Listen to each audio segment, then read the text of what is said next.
ചുരുങ്ങിയ കാലം കൊണ്ട് മലയാള സിനിമാ സീരിയൽ പ്രേക്ഷകർക്ക് പരിചിതയായ നടിയാണ് അവന്തിക മോഹൻ. ആത്മസഖി, പ്രിയപ്പെട്ടവൾ, തൂവൽ സ്പർശം, മണിമുത്ത് തുടങ്ങിയ സീരിയലുകളിലൂടെ പ്രിയങ്കരിയായി മാറിയ അവന്തികയുടെ വളർച്ച പ്രേക്ഷകർക്ക് മുന്നിലായിരുന്നു. സിനിമയിലൂടെയാണ് അഭിനയ രംഗത്തേക്ക് പ്രവേശിച്ചതെങ്കിലും നടിയെ അംഗീകരിച്ചതും സ്നേഹിച്ചതും മലയാളി പ്രേക്ഷകരാണ്. വിവാഹിതയും ഒരു കുട്ടിയുടെ അമ്മയുമായ നടി ഭർത്താവുമായി ഇപ്പോൾ അകന്നു കഴിയുകയാണ്. അതുകൊണ്ട് തന്നെ അച്ഛനും അമ്മയ്ക്കും മകനുമൊപ്പമുള്ള ചിത്രങ്ങളാണ് സോഷ്യൽ മീഡിയയിൽ പങ്കുവെക്കുന്നത്. ഇതുകണ്ട് കഴിഞ്ഞ കുറച്ചു വർഷങ്ങളായി നടിക്ക് വിവാഹാലോചനകളും വരാറുണ്ട്. ഇപ്പോഴിതാ കഴിഞ്ഞ ഒരു വർഷമായി സോഷ്യൽ മീഡിയ വഴി നടിയോട് വിവാഹ അഭ്യർത്ഥന നടത്തിയിരുന്ന ഒരു ആൺകുട്ടിക്ക് നടി നൽകിയ മറുപടിയാണ് ശ്രദ്ധ നേടുന്നത്. വിവാഹത്തെക്കുറിച്ച് ഇപ്പോൾ ചിന്തിക്കരുതെന്ന് അവന്തിക ആ പയ്യനെ ഉപദേശിക്കുകയും പഠിക്കേണ്ട സമയമാണിതെന്ന് ഓർമ്മിപ്പിക്കുകയും ചെയ്തു. ഞാൻ നിന്നോട് ഒരു കാര്യം സത്യസന്ധമായി പറയട്ടെ, നീ വളരെ ചെറിയ കുട്ടിയാണ്. നിനക്ക് 16-17 വയസ്സേ ഉള്ളൂ.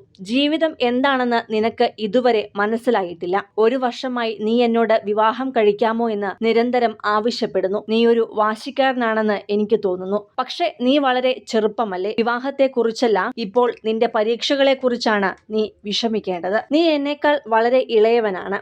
നമ്മൾ വിവാഹിതരായാൽ ആളുകൾ എന്നെ നിന്റെ ഭാര്യയായിട്ടല്ല നിന്റെ അമ്മയായിട്ടാണ് കാണുക.